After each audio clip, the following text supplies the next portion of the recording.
Boy, what an exciting game! That was a heck of a game. Uh, I'm really proud of our guys. How they come in. This is one of the toughest environments in college football to come on to into.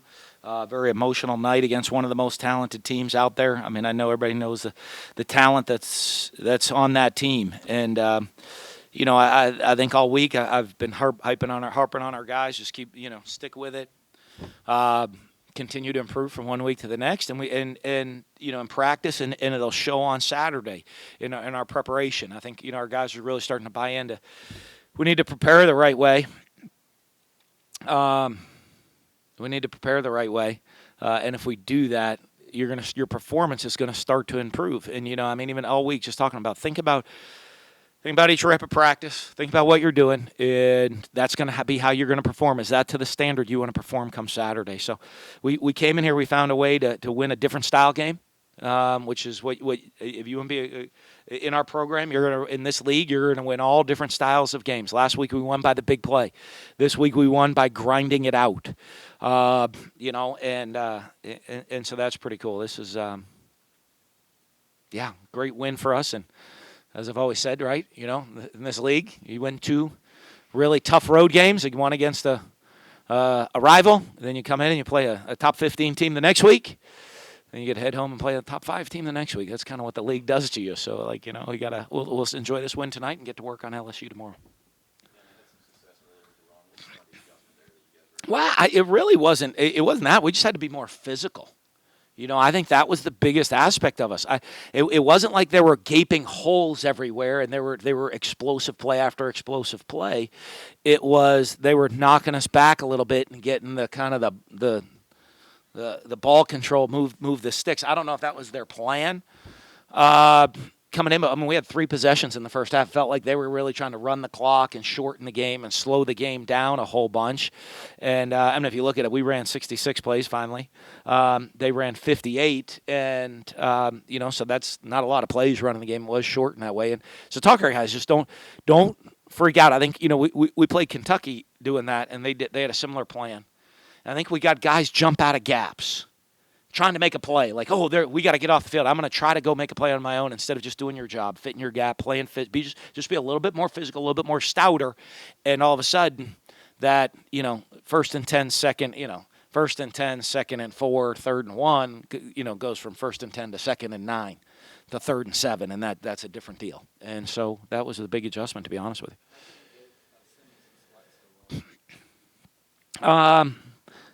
Well, I mean, if you see what we did, I mean, we tried to get as many doubles on them as we could all night, or check protections. We did a lot more check and protect, staying in more max protecting, or getting the ball out really quick. Because you're talking about 2 of the best D linemen in the SEC. I mean, there are times even I saw Simmons out. I'm like, okay, we can run it. And they're like, he's out for like 1 play. I'm like, all right, shoot. By the time I saw he was out, and I get ready to call the next play, he's back in. And so, but I think the big key was just our consistency through the night, our ability to stay on the field, make some third down conversions, hit a couple of shots here and there down the field, and stay fairly balanced. I guess not, right? We had only 118 rushing, but 239 passing. We outrushed them, and they were one of the best rushing teams in the country, though. So I think that's a pretty big positive.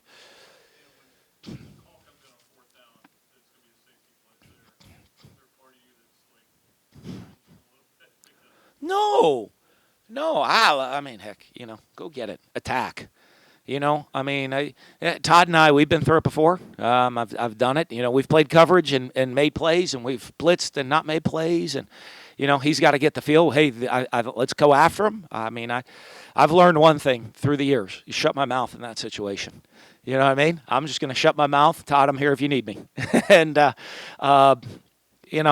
because I don't want he's the one that watched all the film, put the game plan together, put all the blitz package together. So I just need to sit there quietly and let him go. Well, I mean, they're a really aggressive defense. We've been driving the ball. We got the ball in the red zone, and we thought, which would happen. We'd been throwing some quick screens, and all of a sudden they jump up on the quick screen, and the double pass is open.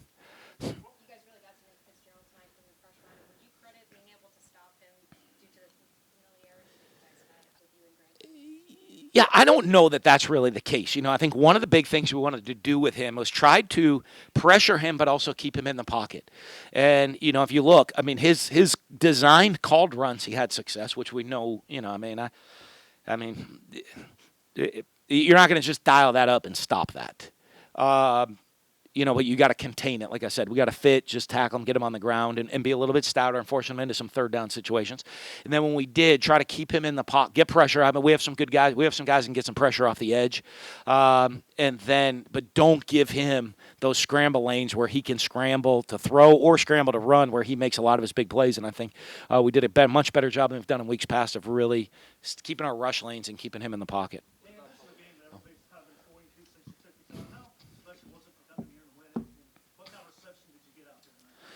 Uh, Boy, I mean, it was great. It was kind of like Bizarro World, right? Isn't that like it's like a Seinfeld, like like the Bizarro, like there's the Bizarro George and the Bizarro, right? In that episode, because I mean, I was in the same locker I've been in for 9 years. They flipped the locker. I'm just like I'm in here. I'm like, wow, and warming up on the same side of the field. The only thing I had to make sure is I took a right instead of a left when I ran out of the tunnel. But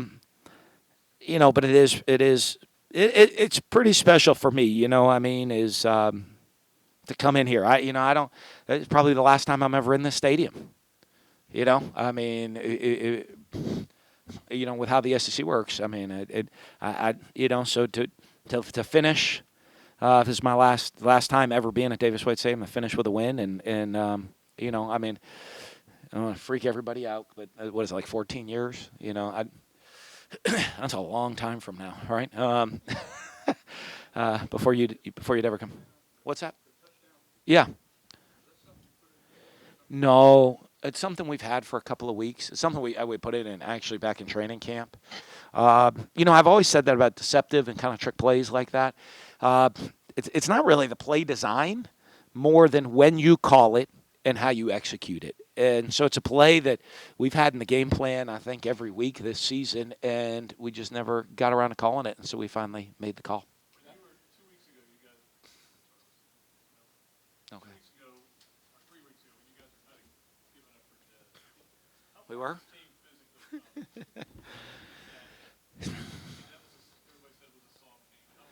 Yeah, well, I don't think we did play very physical that night, but I think we're learning.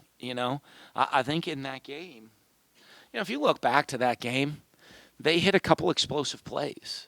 I mean, it was a grinded out game similar to this, except when it was time to make the plays, we made them tonight, and that week, a couple weeks ago, we didn't. And I don't, you're 1 week, you're as good as your next play. So I tell a guy, I mean, just worry about that. And this win doesn't mean we're a great team. It doesn't mean we're a bad team. It means we came out and we played hard tonight, and we were better this week than we were last week. And if we want to continue, if we continue to do that, we'll have the opportunity to win another game next week. And but if we don't.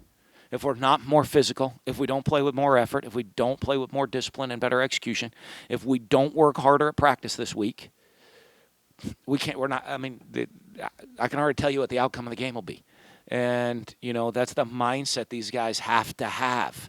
And and I think they're. I hope, but it's looked like in the last couple of weeks they've really started to buy into that. Pardon? Good. You know what? I thought he did. I thought he made some really good decisions tonight. He made some good checks. Made some good throws down the field. I don't think.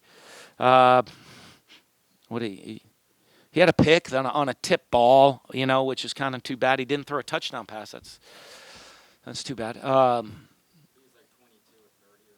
Yeah, we got 22 of 31, 219. I think that's a pretty solid day. And coming in against that defense, you're talking about that's one of the best defenses in the deepest defenses in the country. And to come in here and execute the plan the way that he was able to, and I thought he did a great job.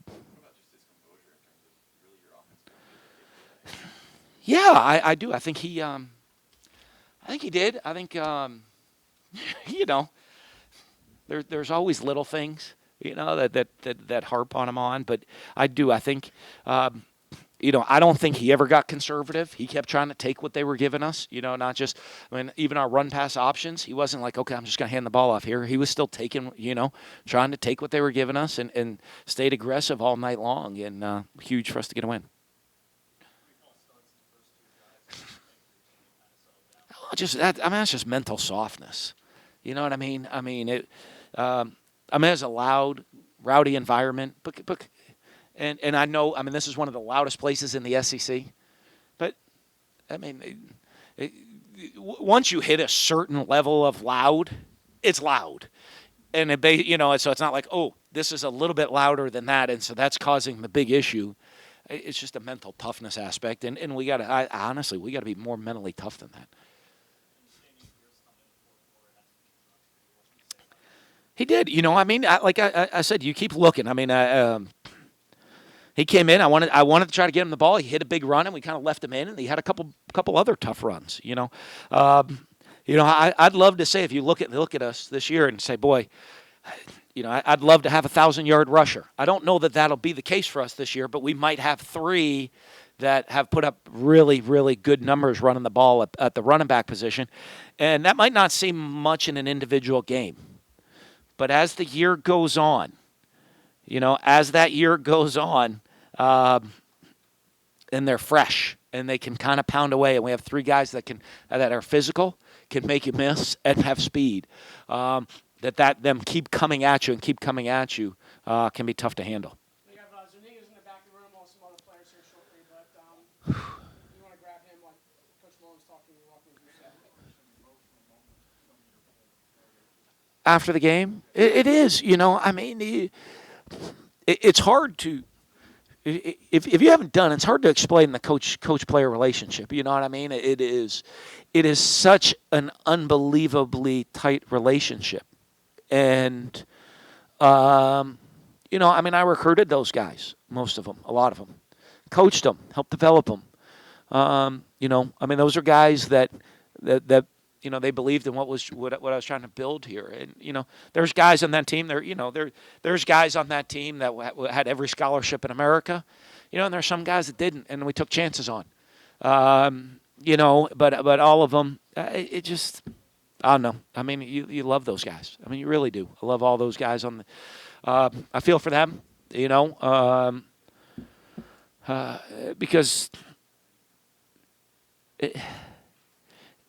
there's nothing like, I tell you, when I talked about it earlier, the competing, it was kind of a fun for me. You're going to compete against somebody that's not a team that's a rival, or not a team that you kind of have that, but a team of guys that you love. And so you still like, trust me, I told our guys coming in, it wasn't about me. It wasn't about anything. I want to win because I want to win. And we need to make sure we keep our composure, and that's what it's all about, and just play our game. And our guys were able to do that. And I tried to make sure that it was that. And then after the game, to get to see those guys and give them hugs. It was the toughest thing I ever had to do was have a team meeting on Sunday. Well, I should rephrase that, because there's a lot of tough moments in life, and when you lose players and other things. But in a coaching moment in a meeting that you have, one of the hardest things I've ever had to do is you walk in, and I know there were different stories that have been out there. I met with that team to tell them I was leaving before I told my mom, my dad, or any person in my family. The first people that found out were the players in that locker room, that I was going to move on. And, and then after that meeting, a bunch of them came up, give me hugs, and this is the next time I've seen any of them. You know what I mean? And when you're that close to people, and, I know how hard those guys work and what they want, and, I know they're going to have a great rest of the season, and because they're a talented group and a tough group of young men, and so that was that's why I was probably emotional after the game.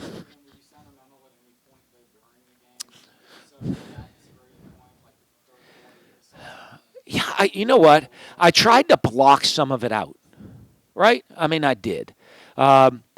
coming out before the game and seeing it, one of the things we help create here, we see, you come out, I don't know if you said an hour before kickoff and the student section's full, going crazy. Not a seat in the house. The different traditions. When I remember a couple of years ago saying, "Hey, we need to play Don't Stop Believing to start the fourth quarter." That was good. I tried not to look around to take it all in. I've seen it many, many, many, many a time, and I wanted to keep my focus on the game. But it was a little surreal. Go ahead.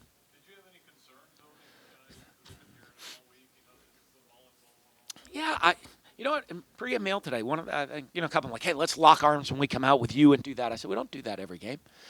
I said, it's not about me tonight. It really isn't. It's about the Florida Gators coming out there and improving as a football team, coming on the road against a great opponent, a team that's ranked in the top 25 and top 20, and go get a win.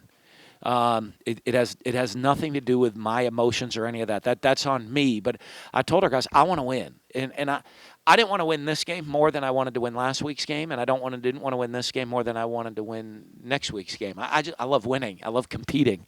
So I love it, and it's not more or less because of the atmosphere of the situation. It's great to get this win, and there's because of maybe the sentimental aspect of some things, but. I think Freddie, a couple of them are like, we need to do this, and we got your back. I said, just what I didn't want is I didn't want anything about me with our team because I didn't want us to lose our focus on what we needed to do to be successful to win the game. Yeah, we had to come out and play better than we did last week, and that had to be the focus. And I didn't bring it up all week, and I didn't talk about it and talk about this game and what it meant for me. I think they heard it, and you saw that with how they treat our players, treated me after the game. And I appreciate them for that. But I wanted to make sure that never became a distraction. No, I really wasn't. That was, but I do appreciate our players. To me, that shows that it shows that the guys are starting to believe and buy into what we're trying to build here. Because when you do that, I'll be honest with you, we're tough on them, and that shows that they, it shows that there's a love. In that locker, we don't always got to like. We're a family. You don't always got to like each other, but there's a love and a respect for each other in that locker room. And I'm not going to get any softer on them. I'm just going to get tougher on them. But I think it shows how the team's coming together. Yeah, well, I think they were, it was a sentimental moment. You know what I mean, for everybody. It was great to see it back here. I don't think anybody. I don't think from the second we landed. Till after the game, seeing all the state troopers, all the police that escorted me, bus drivers, everybody. I certainly hope all the fans. I certainly hope the team, the guys in the program. I don't worry about. I know that what they think for them. I do, and the former players and all that. Certainly hope all the fans, the people of Starkville. I would hope the administration. I can't tell you that, but I would hope. I would hope the administration, respects what we were able to accomplish, and like all the, Bulldog Club, all those people that are here, we're appreciate what I tried to accomplish while I was here and how much I put into it, and I think the fans for sure anyway, and I know all the former players, and my wife was back in town to seeing friends and family. I know they want to beat me, but I think there was a lot of appreciation for what we were able to accomplish here. Any final questions, Coach? Thank you.